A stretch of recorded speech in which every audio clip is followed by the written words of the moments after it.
Welcome again, guys. Another session, another very interesting podcast for family businesses. We are honored today to have Shiv Khemka from the Sun Group. Yes, the Sun Group, one of the biggest in the world. Truly appreciate your time here, Mr. Shiv, and I expect a lot of interesting stories. Should we start with the history of the family and how did it come to be what it is today? Thank you. Great to be here, Adil. What a pleasure. And the history of our family, there are many Sun groups. We always say we're the one you've never heard about. Okay. So we started 125 years ago in grain trading and minerals trading. And that business then became a iron ore and manganese ore business, owning mines and exporting iron ore and manganese ore. And then in the mid to late 50s, the government rules changed and all the iron ore exports got canalized and everything had to be exported through government agencies, which effectively meant we lost the business. And we had to start again. And the family started again. There were 7 brothers and my father was the youngest of the 7 brothers. He studied at Columbia Business School, did his MBA, went in 1953. And then he moved to Tokyo to run our office in Tokyo in 1955 or 56. And then when the business was basically effectively nationalized, he came back to India and the family was very, perplexed. What do we do next? How do we, because of course they had a little capital, but the business is different. When you lose the business, that's a big blow to the family. And the family said, why don't we sell mining equipment to the mines we used to own? Why don't we start again like that? And so that's how the family restarted the business. Today, the business has 4 divisions. The first is natural resources. So we're in gas production in West Africa, and we're in mining in different parts of the world, in gold mining, copper, and then battery technology metals through various partners. We are in, the second division is clean energy. We are in solar. We are now entering the world of biomass to energy, hydrogen storage, transportation. We're entering EVs. We've built an EV company called Sun Mobility, which is India's leading EV platform for shared mobility using battery swapping as a technology. We are entering the world of microgrids and off-grid power solutions. So we're doing a few different things in that area.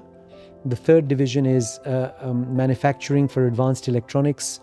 We have plants in different parts of India making advanced electronics for railways, aerospace, power electronics, different technologies for renewables, solar, and so on. And then we have an investment arm. We have an asset management arm where we helped start some of India's leading venture funds, a fund called Westbridge Capital, which then brought Sequoia to India many years ago. And we helped bring Apollo to India on the real estate side with a company called Sun Apollo, which was a real estate private equity fund. And so we've done a few things like that. So that's really the family. Amazing. My father's the chairman. He's 90 years old. Wow. And very, Still active? Still active and energetic? Still loves his work and still talks about what's the plan for the next 10 years. Okay, amazing. And 20 years. And my brother and I run the business. Amazing, 2 amazing. of us. Amazing. And how is the family structured, if I may ask?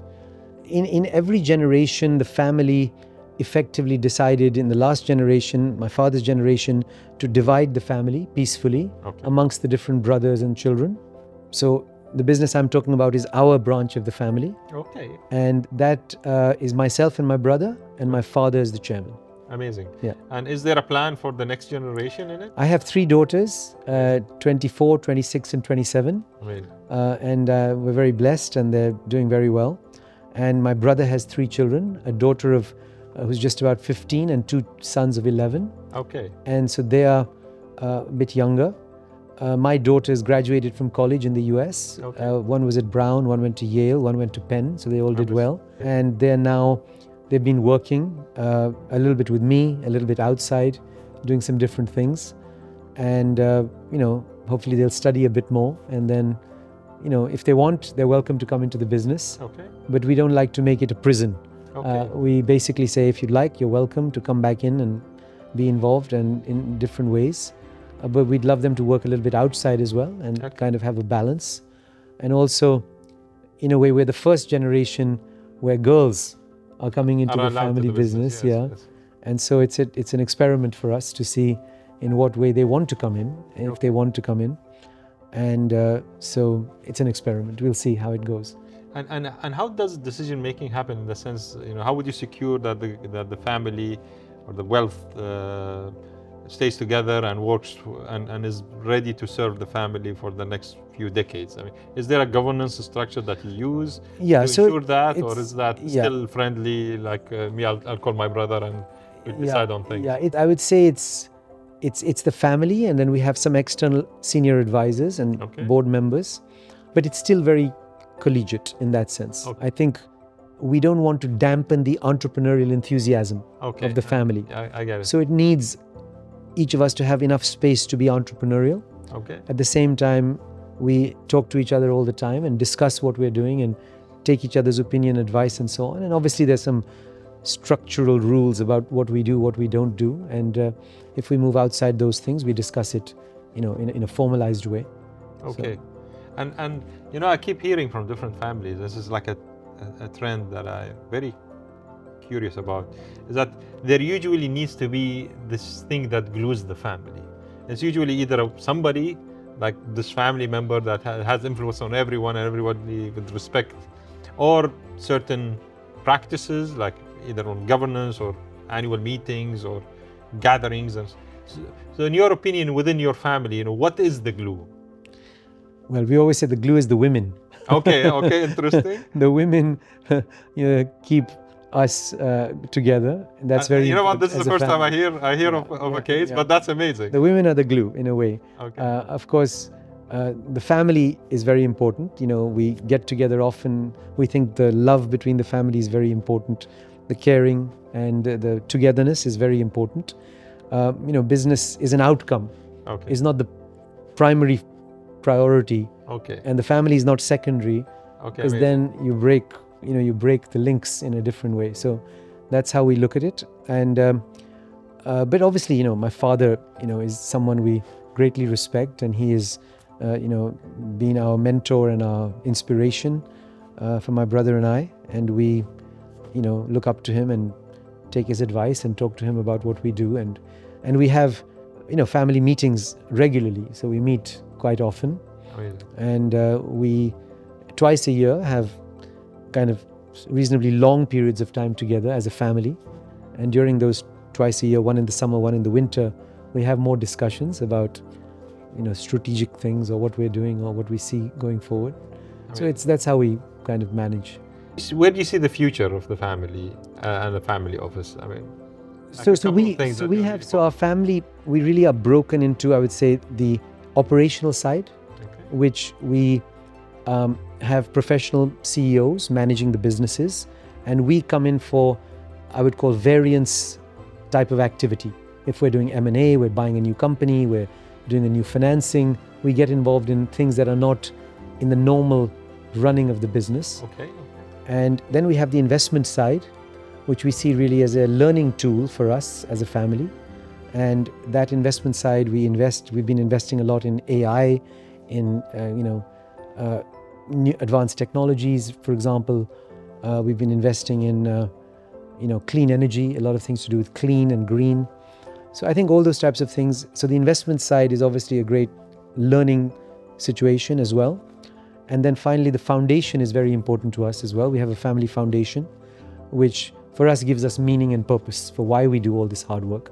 The purpose is really not just for ourselves, it's really for the foundation. So the foundation does work, and we do positive things, hopefully. And is that mainly in India, or do you do? No, we do it all over the world.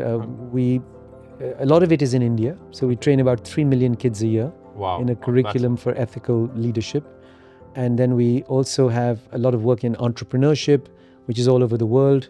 We do a lot of work in climate-related advocacy and convenings and so on, which is global. And then we do a lot of work in health, which is mainly India-related. So it depends what we're doing. Amazing. If I always ask this question, and at times it's difficult. If you have a time machine and you can go back in the history of the family 120 years, what would be the couple of things that you'd like to change? if there was a time machine, I'll give you 3 very short things that I wish I could change. Okay. The first is when my father was at Columbia Business School in the 50s, his best friend was this Eastern European friend, and they used to hang out, go out together all the time. And he said to my father, look, my younger brother is very good at managing money. And my father was 22 and this younger brother was like 18 or 19. And he said, why don't you give him a little bit of money and he'll manage it. He's good at managing money. And my father said, you know, I'm not going to give some 19-year-old some money. And my father's friend's name was Paul Soros. Okay. His younger brother's name is George Soros. Okay. So father should have given him a little bit of money. We'd all be relaxing on the beach. Okay, interesting. The second thing is my father moved to Tokyo, and in Japan he had an office in the post-war period in 1955, and he had this little building which he'd rented. And as he was leaving Japan, when the business got nationalized and so on, the owner of the building said, you can buy the building if you want. Okay. And my father said, no, I'm just signing the lease. I'm leaving. And that building today is the headquarters of Mitsui or Mitsubishi in the middle of Tokyo. Second mistake. And my father said it was not expensive. He could have bought it, but at that time, no one thought what would happen. Yeah. You never know. And definitely. The third thing is, we ended up owning 1% of Amazon in 1997, when it was a small company, $200 million market cap, etc. And very quickly it became a $20 billion market cap, and our capital went up 100 times. And my father was looking at all these numbers and he said, what is this company that's gone up 100 times? We said, it's a company called Amazon. I said, what does it do? He said, it sells books online. My father said, $20 billion? This is a hype. Okay. Please sell it. Sell it. So that's my third thing. I wish I could go back in time and have kept that stake, because that stake we calculated recently would be worth something like $13 billion. Wow. So that was a big mistake as well. And so the time machine, I wish, if you have a solution, please give me a time machine. we'll have to develop one, definitely. A word of wisdom. From the heart, I would say, in a family business, my father always says, a family business that works well is like heaven, and a family business that works badly is like hell. And my father always says, contrary to what people keep saying, put the family first, the family relationships first, not the business first. Because then if the family relationships are good, you'll always work out how the business should be. But if you put the business first and you start fighting amongst yourselves, who gets this, who gets that, then the business will soon suffer, and the family suffer, and everyone suffers. What's the point? I always say that. Yeah. I always say that. So, family relationships are primary, and then everything else will follow if you, do your best and run it professionally. But family relationships are important. Many thanks, Mr. Shiv, Thank you, Adil. for your kind time. I truly appreciate your time. Thank you so much. Thank you. I really appreciate it. It was a pleasure.